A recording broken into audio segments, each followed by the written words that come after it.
আচলতে মই এতিয়াও বিশ্বাস কৰিব পৰা নাই যে কিশোৰ আমাৰ মাজত নাই।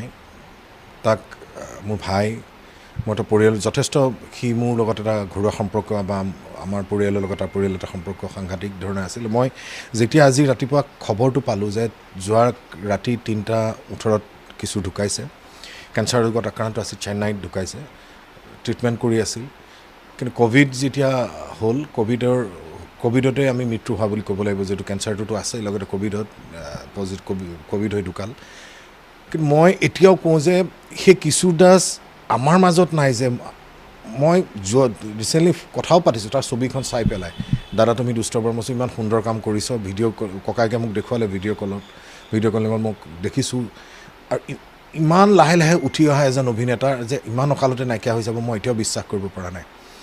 আৰু মানুহ হিচাপে মই এটা কথা কওঁ, শিল্পীটো হয়, মানুহ হিচাপে যথেষ্ট সৎ এজন ল'ৰা আছিল, সকলোকে আপোন কৰিব পৰা ল'ৰা আছিল।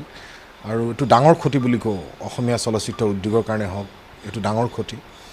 আৰু মই কৈছোঁ যদি মই এতিয়া এতিয়াও মই বিশ্বাস কৰিব পৰা নাই। সি যে আহি এতিয়া আমাক মাতিব, দাদা মই নেক্সট ছবিখন কৰিম, মই অমুক কাম কৰিম, যি কামেই নকৰক, যি কৰে ঘৰৰ কিবা এটা প্ৰব্লেম হ'ল প্ৰথমে ফোনটো মাকক, তাৰপিছত মোলৈ কৰিব।